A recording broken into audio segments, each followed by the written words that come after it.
wouldn't say anything saturated, because if you say something saturated, you're immediately setting yourself up for failure, in my opinion. Precisely. You know, and also you're going in with a scarcity mindset. It's very hard to overcome a scarcity mindset. Plus, you know, I mean, that's the whole point of faith. It's like you got to believe that what I'm about to do is going to work, and I'm going to stop at nothing to make it work. You either need to be first or you need to be the best. I started it in 2020. There really wasn't real estate YouTubers on the channel. There was actually 2.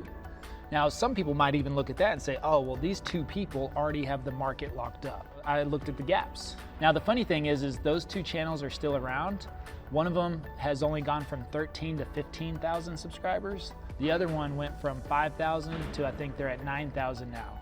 We're over 55,000 subscribers. So because of that initial effort, not only did I catch them, I blew way past them, and now I dominate the market. The code to winning insights you need today to seize the world tomorrow. We are in Sin City, Las Vegas. We are still at the Wealth Conference, the last and final one. If you are curious in building your business, building your brand, actually I have an expert who's very experienced in this field. Matter of fact, he has built his company, real estate company, through YouTube as well. But the curious and most important thing, without ads and cold calling. So we're gonna dive into it a bit more. We're gonna actually break the fundamentals and the most important thing of how doing things organically as well. So without further ado, the man, the myth, the very legend himself, Levi Lascsak, like classic. How you doing, sir? Yeah, very good, yeah. Thank you. Awesome stuff. Yeah, I wanted to touch base and just talk a bit more. I'm curious because you just blew my mind. Obviously, we were watching out at the back here, and I was like to Ryan, I'm like, okay, look, we need to get him because this is something very unique. People love building brands, but the fact that you built your company through YouTube, I want to just dive in a bit more and just figure out like these fundamentals and how sustainable and how good it has been for you as well. Can we just go and talk about that? Yeah, of course. Awesome stuff. How did you start off? In YouTube? Yes. Yeah, well, I mean, 2020 happened. And if anybody remembers 2020, very, very interesting time. But I used to work with teachers on retirement planning at schools. So I went to schools and met with them one-on-one and set them up on retirement accounts to help supplement their pensions. Very lucrative. I had a teacher schedule, but 5 times a teacher's income. So I worked about 8 months of the year. I traveled the world the rest of the time and was living my best life. And then, 2020 happened. Travel shut down, school shut down, and I found myself like, how do I start over without starting over? Because that's what I felt like. I was like, okay, how do I start over without starting over?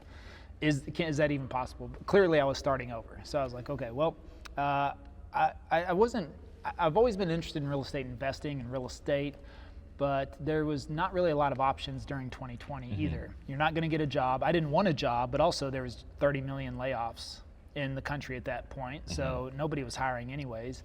And then, like, what business do you start in the middle of a global shutdown? I guess I could have sold toilet paper, but it was very hard to come by, so I didn't want to be a toilet paper salesman. And then I've just got really good friends that have been in the real estate agent business for a while, so they were trying to talk me into it. They know me, they know my character, they know my sales skills, and so they were encouraging me, saying, hey, you would be a great real estate agent.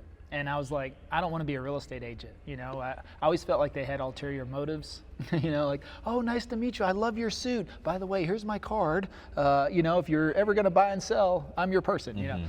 But and clearly they're not that way. But that's just the way I felt. So after doing a lot of investment over 2020, trying my hand at a lot of different things that didn't work, I burned through a lot of cash. And then I said, all right, well, maybe I'm going to have to be a real estate agent. So I really moved into it reluctantly, but I also thought, well, what am I going to do? There's no meetups going on right now. The 6-foot rule was kind of still in place. You're not going to go door knocking at that time. I didn't want to cold call. I didn't want to spend money on postcards. I was almost out of money at that point. So I was like, oh, I guess I'm going to have to do this social media thing. But I had never really done social media. I was anti-social media because I grew up without it, so it wasn't really a part of my life. And I had built my businesses one-on-one, person to person, belly to belly sales. So I thought, well, I guess I'm going to go down this route. And but I want to choose one platform. and which platform would that be? I didn't know. So I kind of really did some research on the different platforms. And then I discovered like YouTube, which was my last choice. I discovered it's really a search engine, not a social media platform. So whenever I figured out, oh, it's actually a search engine, well, maybe I can create content that people are searching for, and that would make more sense to me. Plus, I didn't know how to be a good agent, so I didn't want to make videos about, you know, how to sell your home fast or the 7 fastest way to sell your home, you know, because I'd never done it. So, but I've lived in Dallas for 20 plus years. You know, I'm a resident, I'm a homeowner. I know what it's like to live in different neighborhoods, to have friends that live in different neighborhoods. So I knew that, and I thought, okay, well, if it's a search engine, maybe people are searching neighborhoods and suburbs, and then I can just educate them on the areas, and, you know, maybe they'll give me a call. So that was kind of the thought process behind it, and sure enough, I started to research, and I started to find that suburbs of Dallas actually had really high search volume. Like tens of thousands and hundreds of thousands of searches each month on YouTube. So that was a light bulb. I was just like, wow, that's crazy. Some of these suburbs, people are searching hundreds, thousands of times each month. And so I was like, all right, well, I'm gonna make a video about that area. You know, what's it like to live, work, eat, sleep, play, all that good stuff. And then all of a sudden, within 30 days, the phone rang from the videos. And somebody was like, hey, I wanna move to Dallas. You know, can you help me out? And I was like, sure. And they had no idea I'd never sold a home before. They thought I was this real estate expert who had been in the business for 10 or 15 years because I knew the areas so well. I never preached I was actually, I would just say, hey, my name's Levi, you know, and if you're thinking about making a move to Dallas, let me know. I didn't say I'm a real estate agent. I didn't say I'm your #1 real estate agent. I'm the top real estate agent or anything like that. I was just like, I'm Levi, and I can help you out if you're thinking of moving to Dallas. And that's what happened. I got the first phone call. Within 90 days, I got the first deal under contract. Within 120 days, closed the first 2 deals. And then by the end of the first year, I'd sold 64 homes and made over $1 million in commissions as an agent, brand new, with zero marketing.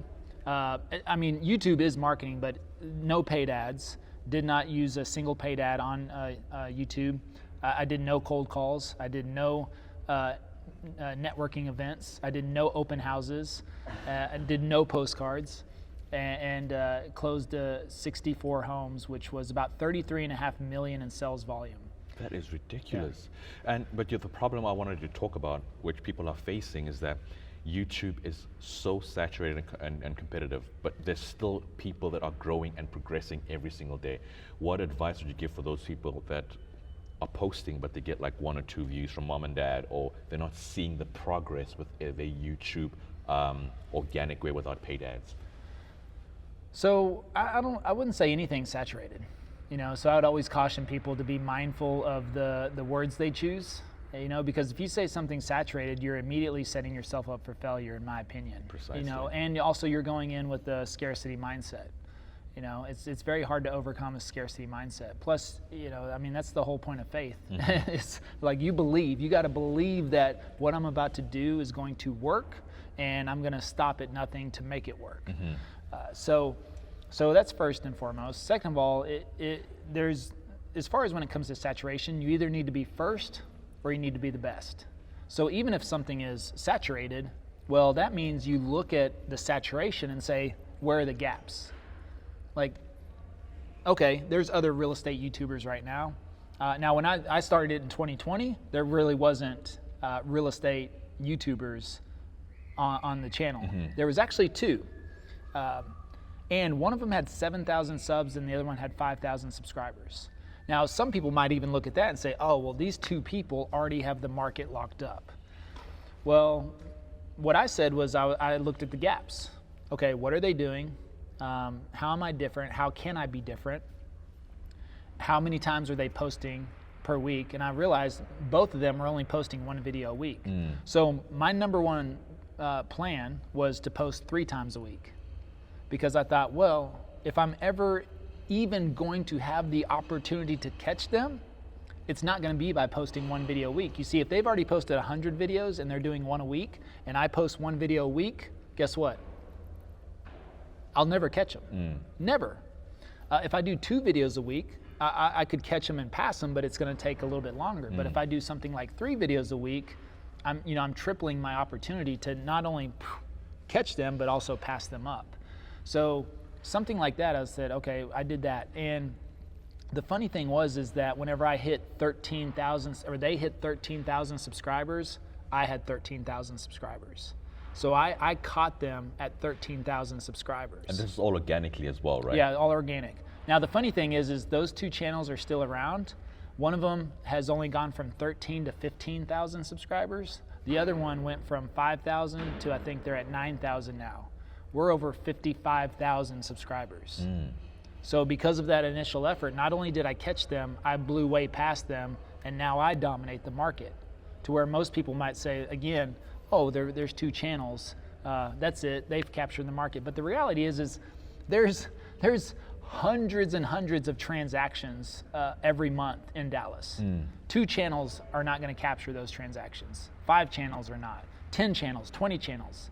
No channel is going to capture all the transactions in a market. So again, it's not saturated. Now there's 50, 60, 70 channels in Dallas, and we're part of that problem because we coach people how to do it. So guess what I have to do now? I have to be the best. At first I was the first. Now I have to be the best because there is more people in the market. I'm not even saying it's saturated. I'm saying that there's just more people in the market. And that's going to happen with anything you do over time. And like they say, marketers ruin everything. Well, as soon as people start to figure that out, they start jumping in. So now I have to be the best. And now I'm producing 2 videos a week. So I went from 3 for the first 2 years down to 1. And then back up to 2. And the reason I'm at 2 right now is because everybody's still posting 1 video a week. And also the market's shifted. The real estate market's shifted. So I would look at it from that angle. If you see something you think it's saturated, it's probably not. Look for the gaps and how could you do things differently. I have a very simple formula for success, which is who's at the top? How did they get there? How can I model it? How can I adjust it to fit my personality? And then how can I beat them? Boom. So again, I just looked at 2 channels. That was it in Dallas at that time. And I said, okay, what are they doing? Oh, they're only publishing once a week. What are they talking about? Well, they're not talking about these topics or these areas or these suburbs. Okay. And then what do I like about them that I could actually implement? And then what do I not like that I could change? And then how do I make it fit my personality? I'm not going to copy them, or I'm not going to try to do the exact same thing they're doing. I need to adjust it to fit my personality so it feels more natural. And then how do I beat them? I love that. Yeah. No, just to add on that, I know Hormozy said something like, in order to just be top 1% podcasters, you have to have just 21 episodes. And now the moral of the story to that is that people usually start something. They get excited, let's start a YouTube channel. But sometimes there is lack of inconsistency because the blueprint for success, and you know it better than most people, especially with YouTube, it is right there. It just involves a lot of commitment and you have to just outwork the next person, because the more you do so, you're showing a level of consistency. Yeah. Why do you think people are struggling with that? Like, why do you think they're so discouraged by not seeing imminent success from your experience when you coached a lot of people? I mean, we're in a world now of instant access, to whatever you want. You open up Instagram and you can just sit there and scroll for an hour, and then you're like, oh, where'd the hour go? Well, you sit there and scrolled 30 seconds at a time up to, for an hour or 2. So, a lot of times now they're saying, I think the average is almost 2 to 3 hours a day people are spending on short form platforms. They're just consuming nonsense. They want instant gratification. That's, and I don't want to blanket everybody with that, but ultimately anything just takes commitment. And there's a saying almost about every part of success, which is time on task over time. That's the formula. Time on task over time. And, people are going to quit. You can almost win just by not quitting.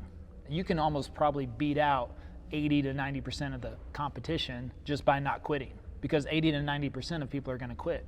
Same thing with gyms, diets, routines. But what are the things you stay consistent on? And then they just become part of your life. So video is a part of my life now. If I don't make a video in a week, I'm kind of like, I didn't make a video this week. Oh, I need to make a video, you know? Where most people are like, oh my God, I've got to make a video. Oh, this is, but I don't know. Do you brush your teeth twice a day? Yeah, I don't know. Precisely. Yeah. No, it's fact. But that's part of your routine now. Like if you don't have you ever missed a morning or an evening of brushing your teeth? You feel kind of grimy and like, and you don't feel like, oh my God, I don't feel myself.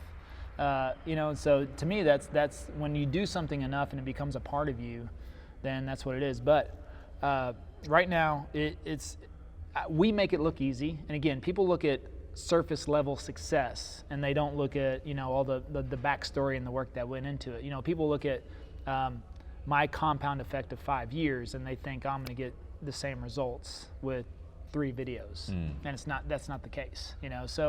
So you have to commit to something, but also number 2, I always say, are you even interested? Because when I started video, number 1 thing I knew, I wasn't interested in editing. And the funny thing is I've never edited a video, ever. And I think a lot of people think when you get on YouTube that you have to be some editor as well. Like, oh, that's noble to edit your own videos. No, it's not. It's a waste of time, in my opinion, unless your art is editing. I know one real estate agent out of thousands, one that edits his own videos because that is part of his art. So he makes a video and then it takes him 2 days usually to edit that video, sometimes 3, and that's at 8 hours a day. So that's the amount of time he spends on it. So you got to look at that. I wasn't interested in editing, so if I would have tried to edit, I probably would have quit after my first or second video.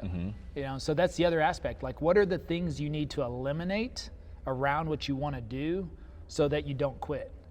If you want to wholesale real estate and you don't like cold calling, and you're sitting there just like, oh, man, I hate cold calling, and that's usually where people quit. Now, if you can hire somebody else to do it for you, get AI or whatever the case may be, and you're like, I just want to get people on the phone, and then I want to negotiate the deal. Or you do like what Ryan does, where he generates inbound, where people, he's willing to spend the money up front so that people call him and say, hey, I want to sell my house. Okay, cool. They get right into negotiation. So you got to look at that too. I mean, I think people try to do too much in the beginning. You got to understand like what components of what I'm about to do I want to do, or am I interested in learning to do, and what am I not interested in doing? What would I hate doing? What would actually probably force me to quit doing this if I force my, so you got to look at things like that as well. And for me, getting into video, I knew from day one, I was like, well, I'm not interested in editing. I don't like it. I've tried to do a couple of times and I'm just like, nope, not me. And so I immediately hired that out. So I didn't have a marketing budget in the beginning, but I did have an editing budget. Okay. No, that makes perfect sense.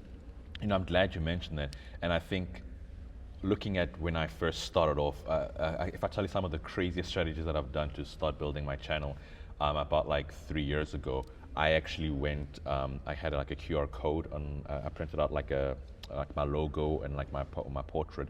And what I'd do, I'd like DoorDash and ask people, don't tip me, just scan the QR code and subscribe. Before I started the thing for my first episode. And it just went, like I think I got the first 2,000-3,000. But the problem is, I was like, no one's watching the video. I'll post a video and it's like, why do I have like 1,500 but I only have like 10 people who are just doing it out of the kindness of their hearts? I'm like, this is not really working. I'm not going to become successful because people are subbing for the wrong reasons, which is almost like paid ads. And I think over time, then you start realizing when you're doing so much and not focusing on what you're good at, because I have one edit out of like my 5, that's also locally, and how he does certain reels. I was like, listen, I want you to watch Stephen Bartlett's Diary of a CEO. I love those like effects and stuff, and we'd be zooming and he'd show me I was cutting all these things up, and he has that passion like for editing reels a certain way. And at the point I'm like, listen dude, I don't care what it is, like how much you want, we're gonna do it this way as well. I think over time, people are in that cash flow quadrant with Robert Kiyosaki. They're in the employee, small business owner. People, usually it's easy to get stuck there, but the hardest one is a small business because you want to do everything all at once, but there's only 24 hours, so you're not delegating your time in the right places. What are some of the ways that people can try and escape a bit of that rat race, where they can, delegate and upscale a little better, especially in real estate and also through YouTube? Well, typically if you have money, so to delegate it to, I mean, as I shared my story earlier, whenever I was moving into it, I'd blown through practically all my money. So what little I had left, like I had to use that to delegate the editing. I knew that was the one thing that if I tried to do that, I would probably quit. So I still did. I had to do everything else in the beginning. So everything I did in the beginning, other than just editing. But I had to learn those skills, and it was actually interesting to me. So I think it just depends on where you're at in your business. I love what Ryan said earlier. Like he can delegate any part of business. He can't delegate, his faith, his marriage, or his health. So again, that's a interesting topic. And also when I started this business, and as soon as I started to get money in, one of the first things I did was started to invest in people and started to hire out for certain things immediately. That was one of the first things. So even like making $1 million that first year, I only paid myself $10,000 a month as my salary to pay my bills and what I needed to do.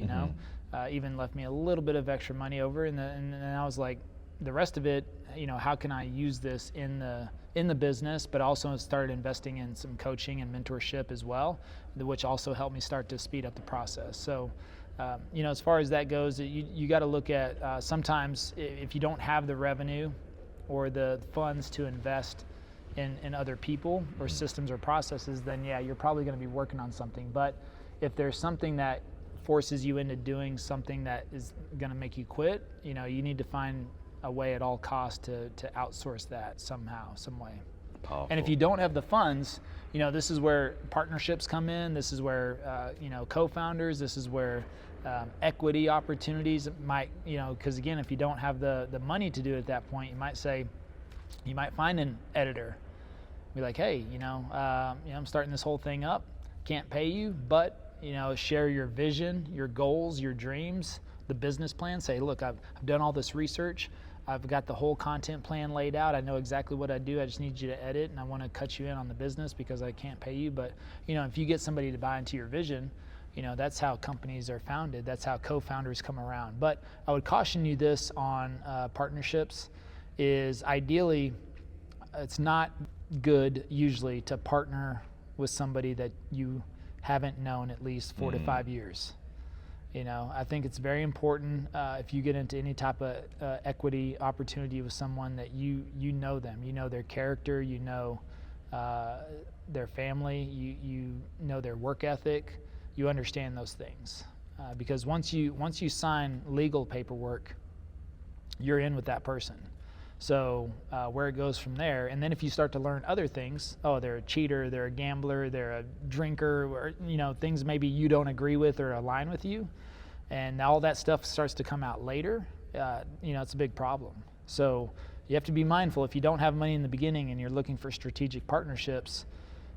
Maybe you start with friends and family first, people that have known, or something along those lines. I wouldn't say go online, or I meet you at a conference and I like you, okay, yeah, let's partner up on a deal.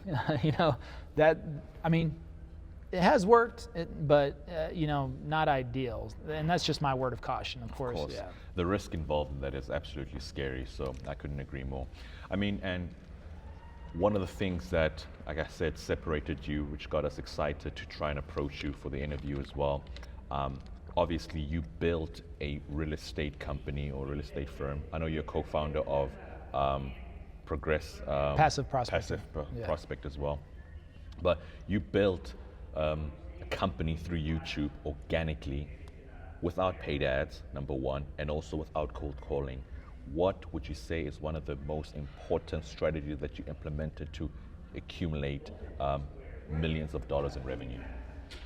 Well, it was focusing on the search topics, the search terms. That's the cool thing about YouTube is you can use a tool.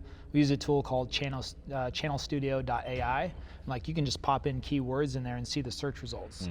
So if I looked at a suburb, Frisco, Texas versus Plano, Texas, and Frisco, Texas gets 50,000 searches a month, and Plano gets 20,000 searches per month, that's still good for both of them. But I'm going to make videos about Frisco, Texas first because it has 30,000 more searches per month.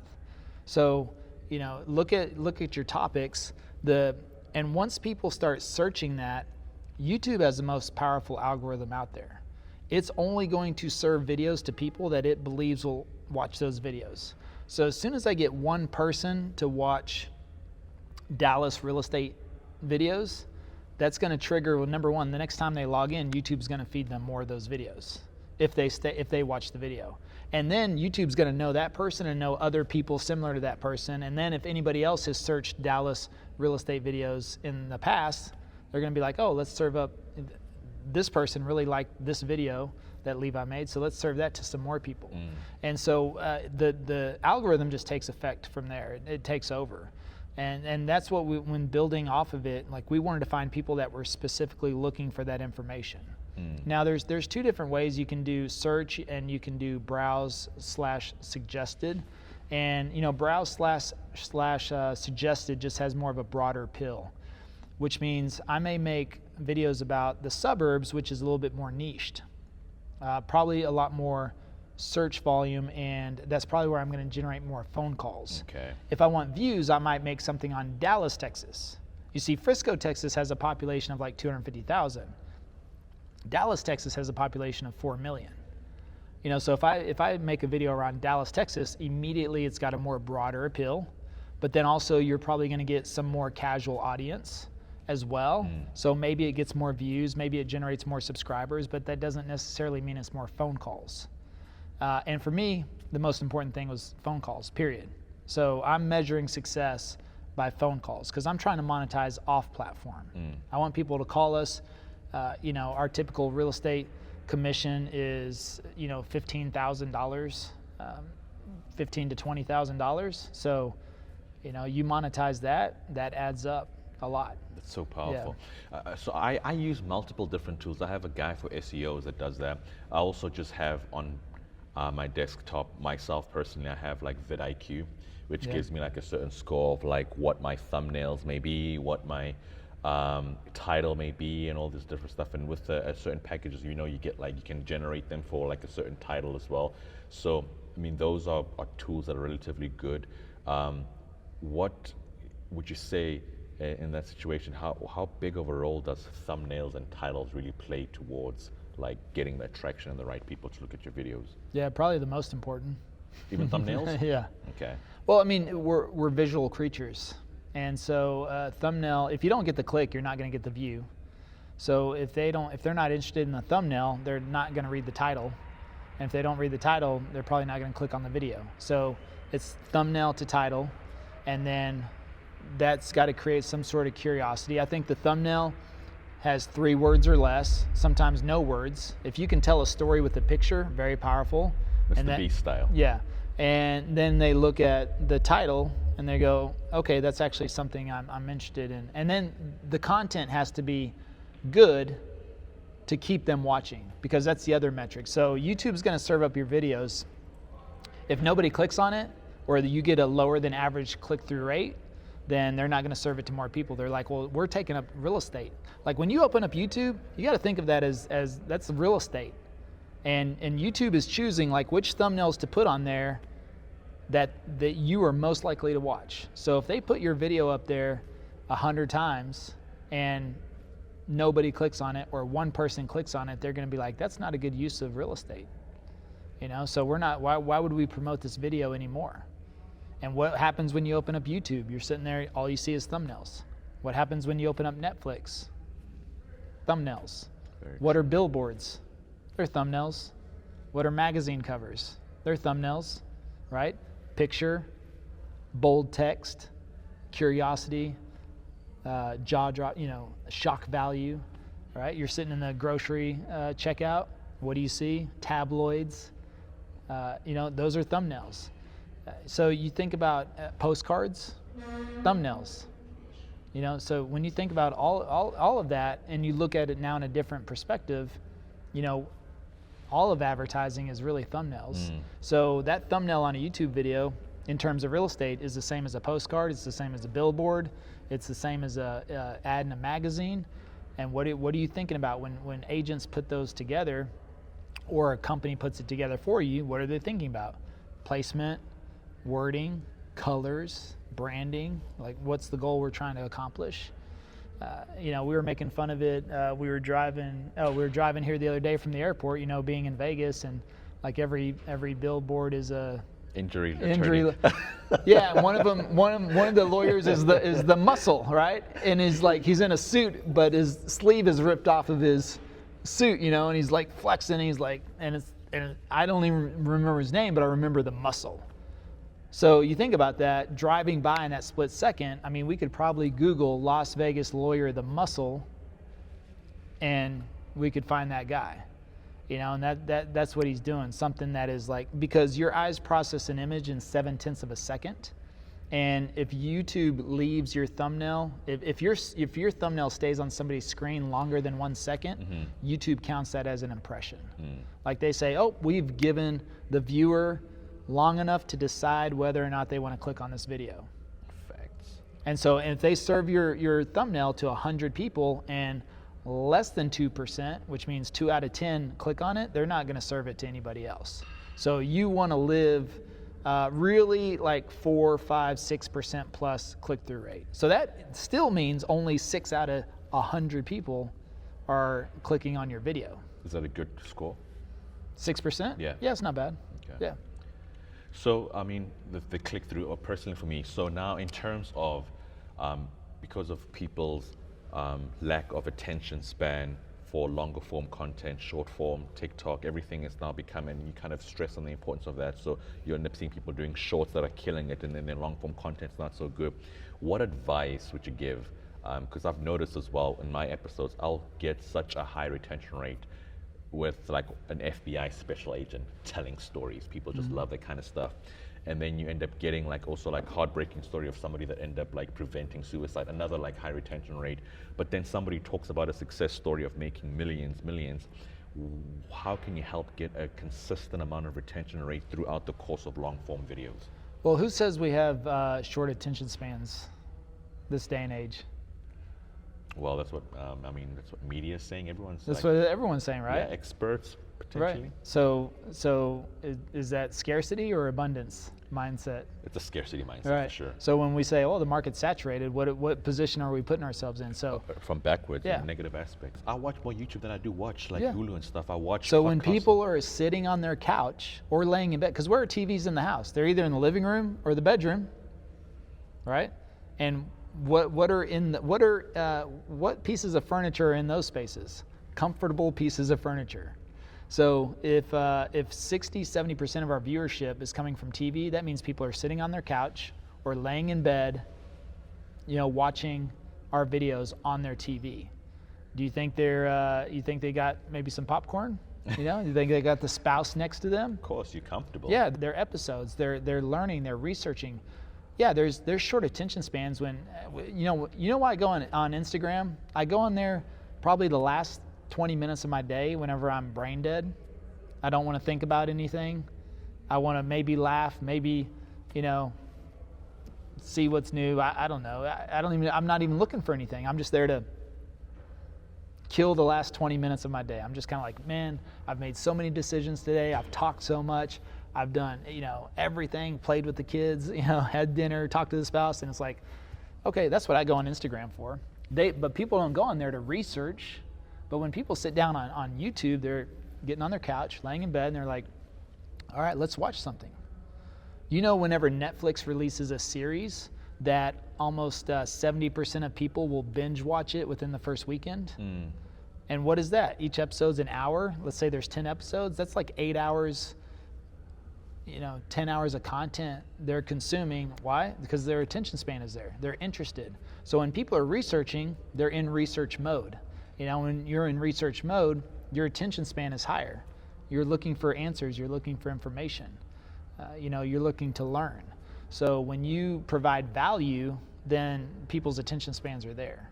And you're only going to find that on YouTube, because guess what? You don't have that option on Instagram and TikTok and Facebook. You know, I mean, like watching a 3-minute reel on Instagram feels like a long time. You know, really does. You're like, oh my God, when is this? But if I'm on YouTube, I have grace. I'm kind of like, oh, this video's 20 minutes. Okay, cool. Let me dig in. You know, and watch this 20-minute video. I might even put it on 1.25 speed. You know, and speed it up a little bit. But it's a different mindset. And I call that platform psychology. So, you know, whenever, and that's why sharing your YouTube channel, whether you give out a card or a QR code, like that's not somebody that's looking for your content. So they subscribe to you out of pity or support, but they never watch a video. So like I never shared my channel in the beginning because, you know, I wanted people who were interested, who were looking, who were ready to learn, to find it on their own. And guess what? That's the best form of marketing. When people are searching for information and then they see your stuff and then they click on it and then they watch it. You see who's making all the decisions is your ideal client, your ideal customer. And then whenever they call us, it's game over. They've already made a decision they want to work with us if they call us. So that's it. So it's like, okay, that's it. When they call us, they're like, Levi, you're our guy. They don't say, hey, I'm thinking about you and 5 other agents, you know, which that happens all the time when you have traditional marketing out there and they're like, hey, I'm going to sell my house. You're the 3rd agent to come over here today that we're interviewing, you know. And how long are your videos? They're typically not shorter than 15 minutes, but I've made videos that are 1.5 hours. Okay. You know? All right. So you are in like the long form content, medium form content space. That's awesome. And then, I mean, you are a Iraq veteran as well. Yes. And so from your service and what you've experienced in the past, how do you feel like that's influenced you in business today from serving in the military? Probably just discipline, you know. I mean, you know, like I mentioned in my talk, you know, in Iraq, you don't get days off. You don't get time to feel sorry. I mean, you can feel sorry for yourself, but you know, otherwise, it's like, nope, you're about to have to do something. You can't wake up one day and say, you know what, I don't feel like going to work today, because you got like 30 other people in your crew that they have to go to work. They got to go on the mission, and you can't say, yeah, I'm going to sit this one out, guys. Yeah, I'm just not feeling it. You know, I don't know. Those bad guys are kind of scary. Nope. You got up every single day and went and you go out. So you know, it's just, you know, and that's what they do in boot camp. Boot camp is, you know, that's why they scream and yell at you and, you know, freak you out and do all that for 30 days. The first 30 days. You know, because they're first of all, they're trying to weed out people, first and foremost, people that just like can't handle that. But second of all, they're, you know, when you're in a combat situation, you know, that's what it's like. When things happen, you start yelling at each other, get out of here, go do that. You know, it's chaos. But you got to be able to perform in there. And you know, Javi said it, right? You don't rise to the level of your dreams or something. You fall to your level of training. You know, same thing. I always say you don't rise to the level of your expectations. You fall to the level of your training or your systems. You know, and that's why we train. And we always said train as you fight. So when we trained, we always tried to make it as realistic as possible, so that whenever something hits the fan, you can react. But overall, it was more like it definitely helped me with, you know, a no quit mentality, because it wasn't an option, and then also discipline, because you know, you need to be good at what you do. You need to know your stuff. You know, you need to be able to be out there and understand protocols and what to do whenever things happen, especially under a tremendous amount of pressure. So you know, there's a lot of factors that go into it. All kinds of things. So it's an environment, but that's also, you're around, you know, the teammate next to you as well, that they've got to be up to speed as well. So you're also in this environment to where if you see somebody slacking, you're like, hey, let's not do that because that could actually get us killed. You know. That is so crazy. Which kind of, as a follow-up question, I mean, I've interviewed Navy SEAL veterans. I've interviewed many in combat, Air Force veterans, and yourself as well. I'm actually interested. I haven't even asked this question like specifically, but for you personally, specifically being in Iraq, knowing how things were like politically, both globally and in the United States, how was the actual experience being in combat and being in a foreign land like Iraq? How was it? Yeah, how was that experience? Is it like the same as it portrayed in the movies? Yeah, it's scary. Yeah. We can always have a view, we watch the movies, but like actually being in there.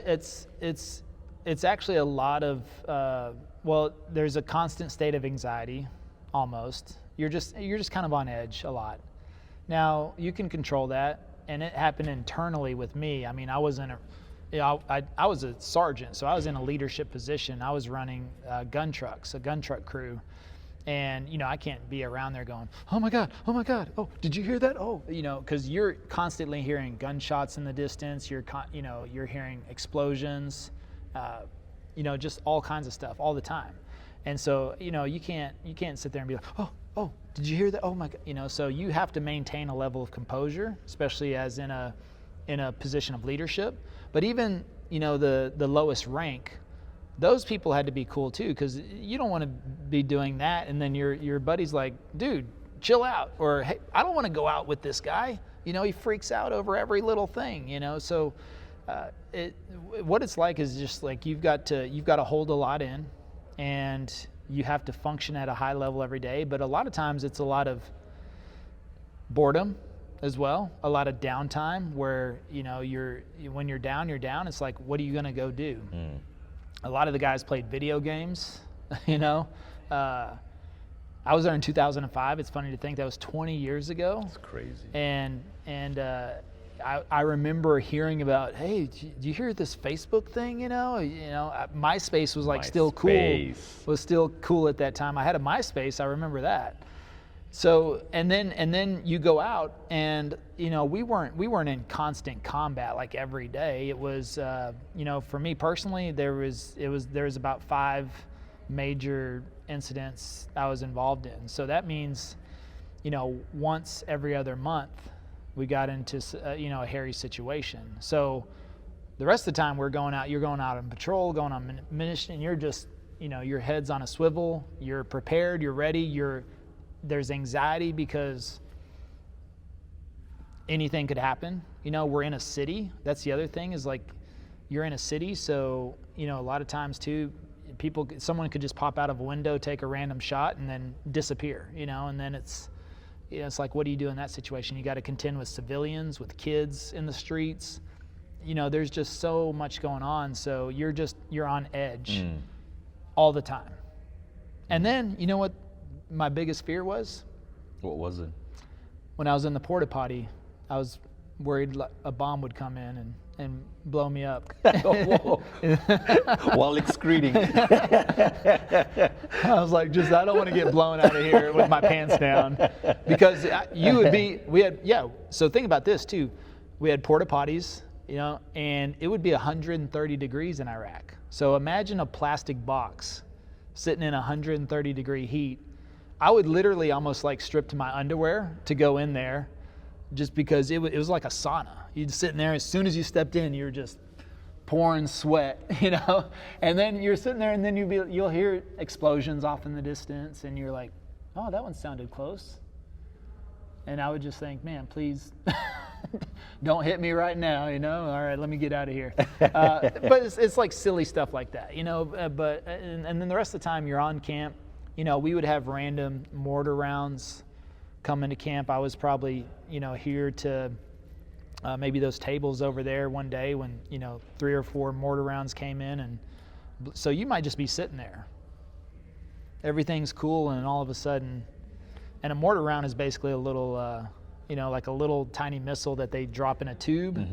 So they might set up, 500 yards outside of your base camp behind a bush. Like, nobody's going to see that, and they drop a little mortar round in a tube, and it shoots out, and it just goes, And so you don't hear it go off, right? There's no detection system or anything like that, and they just shoot it, and then you're just, and then they're just trying to hit random stuff inside your base camp. So it's just a lot of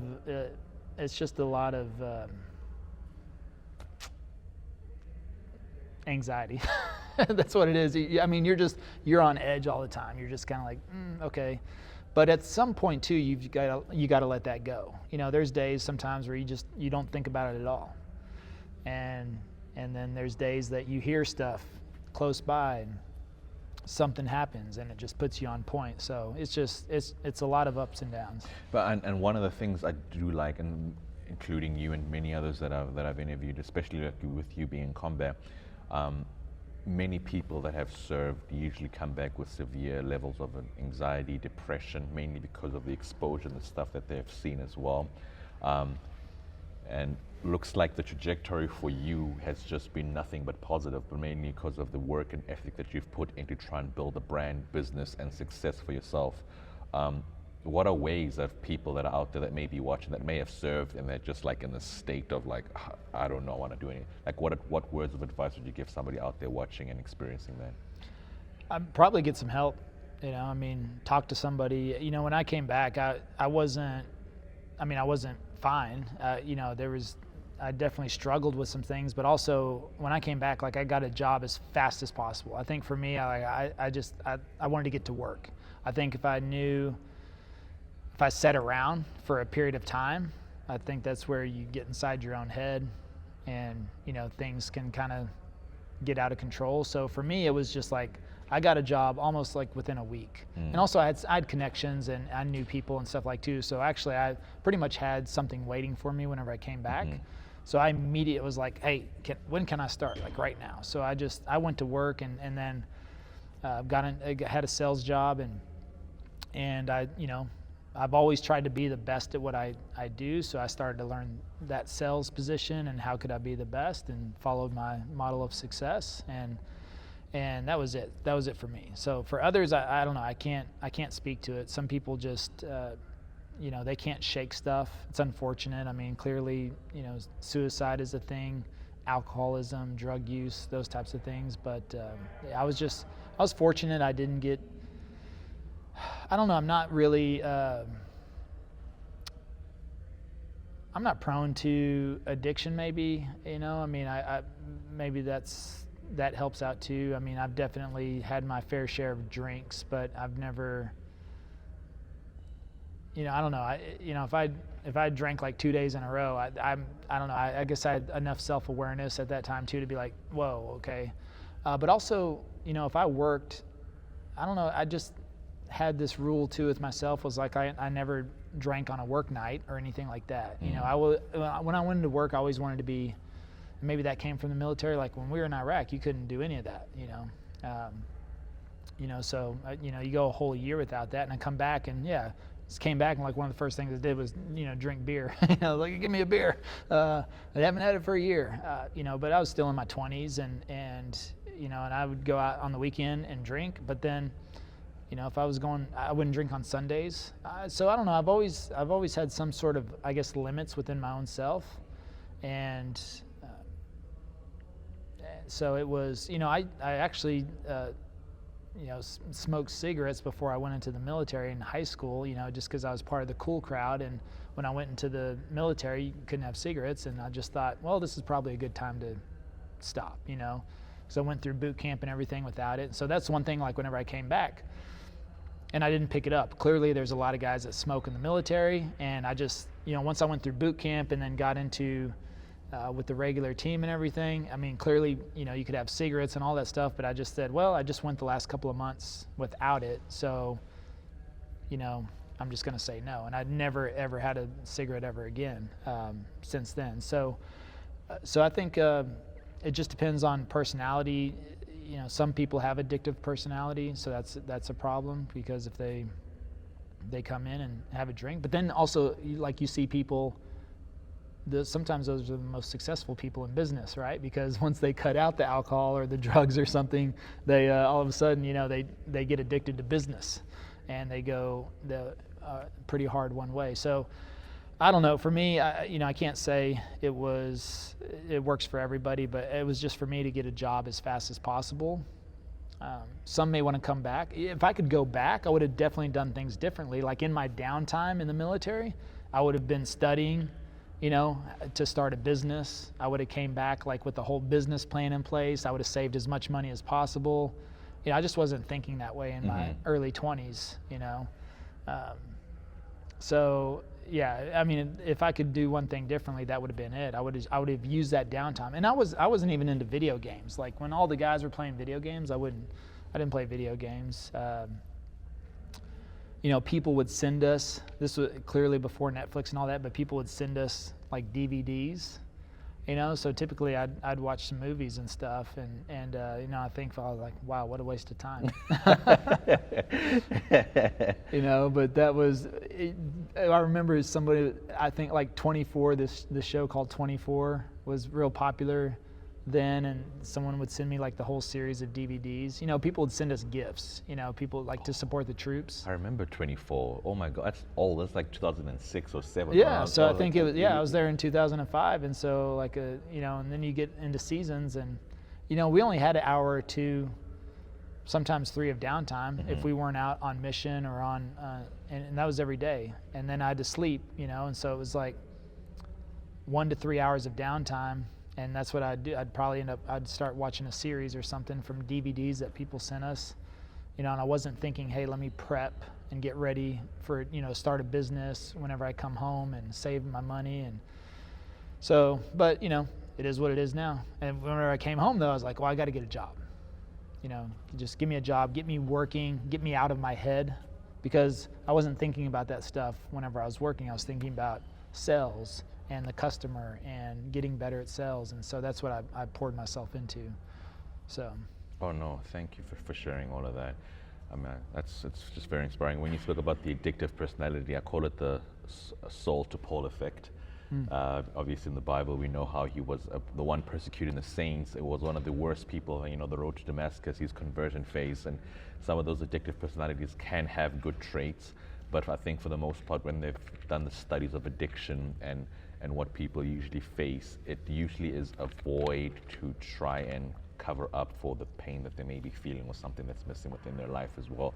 And it's a big concern right now as well within like Utah and so forth, where there's a lot of like pornography addiction as well, all these different stuff, whether it's be alcohol, gambling and stuff, usually is a void.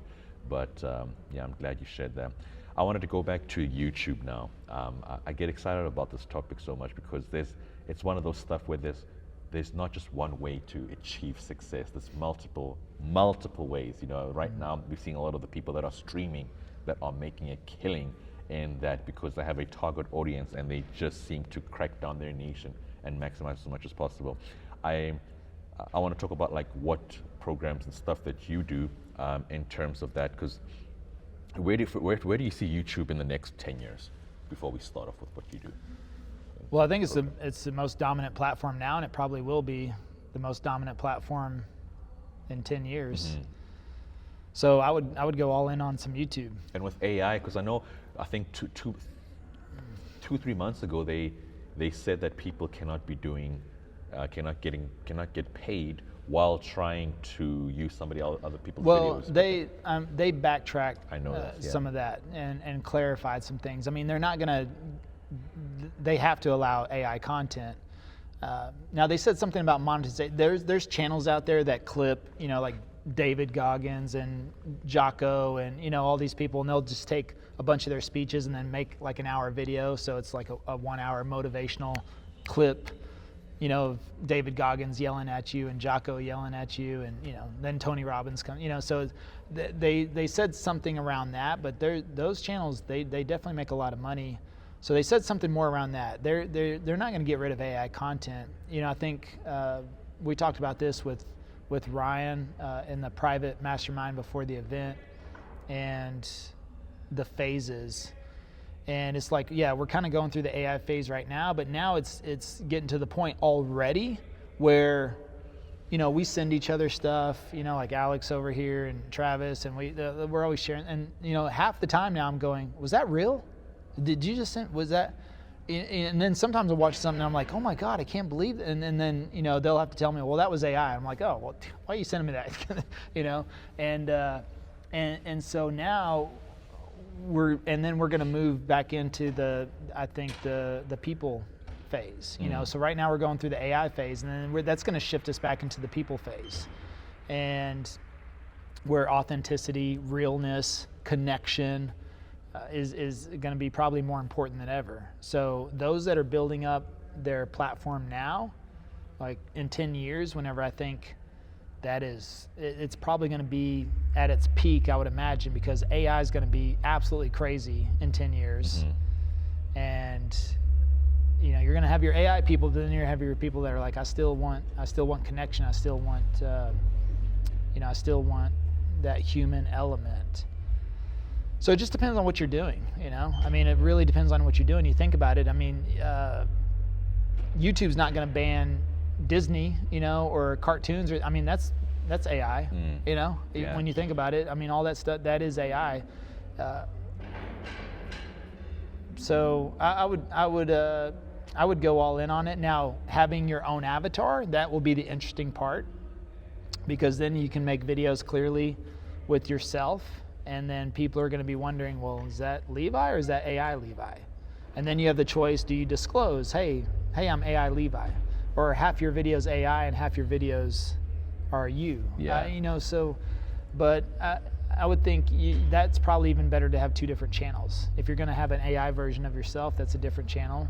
And you have a real version of yourself, that's a channel. But, for me, I might create other AI related channels, but I think, the me channel, I'm going to stick with me the whole time on it. No, I love that. Yeah. And, and before we get into what some of the programs you do, my entire thing of just networking has opened my mind in ways that I never ever imagined. I've been, involved in connecting some of the biggest YouTubers that gets, some of the biggest guests, but the more I network, the more I see, oh my gosh, I only saw this perspective when I started, when, not just that in terms of like, we know AdSense and all that kind of stuff, but also sponsorships and like, lives and super chats, how to control that, the timing of it, and also investors, and then on charging for all these different things. You never ever thought about it, and you're like, what the heck, there's room for growth and potential, which perfectly segues to what you do. Do you teach YouTubers?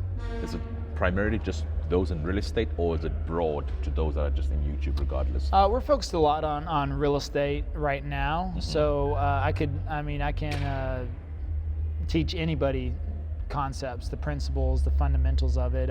We were just in here speaking with a physician, and I could tell him exactly how to build his channel, and he's probably going to work with us on some coaching. So we do a lot of our broad content focused on that. I don't feel like we've captured that market completely. Mm-hmm. So, but yeah, eventually we'll move and expand into just small business owners in general. And I like that you just, you focus on building, obviously a company through YouTube. So your thing is not even necessarily even like the AdSense or YouTube revenue. It's actually getting real customers that are paying for a real service, which is it's very unique, because everyone's so focused on trying to get the YouTube revenue. Yeah. And it's like, there's only so much you can do with so much, because, but I completely agree. Like, because that blew my mind. I'm like, wow, that is very fascinating, because people care about the watch hours, because watch hours what gets you like the revenue, but that's just very fascinating. So no, I'm grateful you kind of broke down the fundamentals. You broke it down as well, especially, and I'm hoping there's a link or something that I can try and drop there, because that thing you gave then, breaking it down, it was very good, because you also captured my attention the entire time, mainly because it's also a field that I'm in. So like trying to monetize, because I feel like right now the generation cares more about clout than actual real money and turning content into capital, or turning content into revenue. And I think it's very important that people do that, because that's the entire purpose, not just getting the next viral moment. Would you agree with that? Yeah. Okay, awesome stuff. Besides, as we conclude, we usually ask our viewers the last question, because it's the code to winning: insights you need today to seize the world tomorrow. Winning is so different for all the guests I usually ask this question to, but for Levi, what does winning mean for you?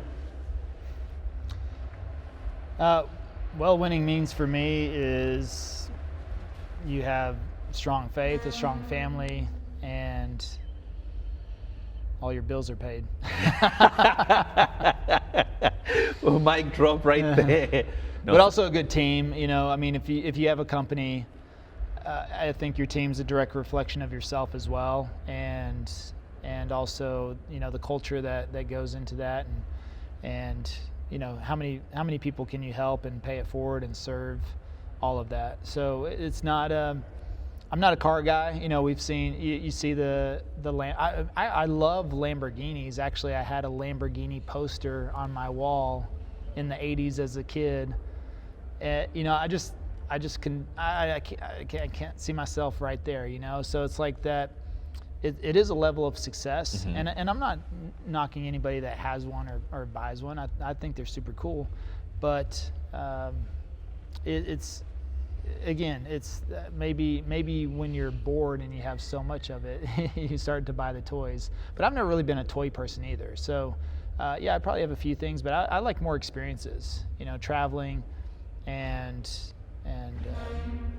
traveling with friends, all of that. So to me, that's more important, to have strong faith, strong family, a great team as far as inside the company, helping others do that, have the bills paid, and then experiencing the life. And I've learned a lot traveling the world, 25 countries, and to see other cultures, other perspectives, taste other food. I mean, real food, not what you buy at Walmart that says it's Mexican or Brazilian or whatever. It's like, no, let's go there and actually do that. So just seeing the different ways people live, again, all that. And I got to see the most extreme of that in Iraq.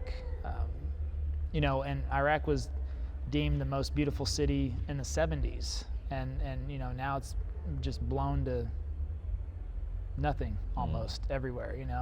And you could see some of the beauty still there, but otherwise it's it's a very war-torn country for a long time.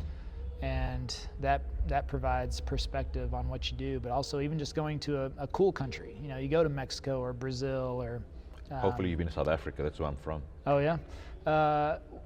So we've got one of our team members is from Zimbabwe. Yep. That's close enough. Yeah, no, it's literally the border. Well, I used to tell everybody she's from South Africa, and she's like, I'm not from South Africa, I'm from Zimbabwe. I'm like, well, that's in South Africa. She's like, no, it's in Southern Africa, not South. And I was like, okay, all right. So now I just say, Gwyneth is from Zimbabwe. So she's super cool. But yeah, I haven't been to Africa. It's on the list. And but other places, just seeing it again, it's that I like experiences. So that's what's important to me. That's the final piece of it, not necessarily the toys or the cars or things like that. And so that's what winning would look like for me. Lovely. If you're curious again in learning about building a company or even upscaling, learning a bit more about YouTube, the strategies, and please follow the link below to get the information for Levi Lascsak as well. Without further ado, thank you very much, ladies and gentlemen. The code to winning insights you need today to seize the world tomorrow. Thank you, Levi. Thank you.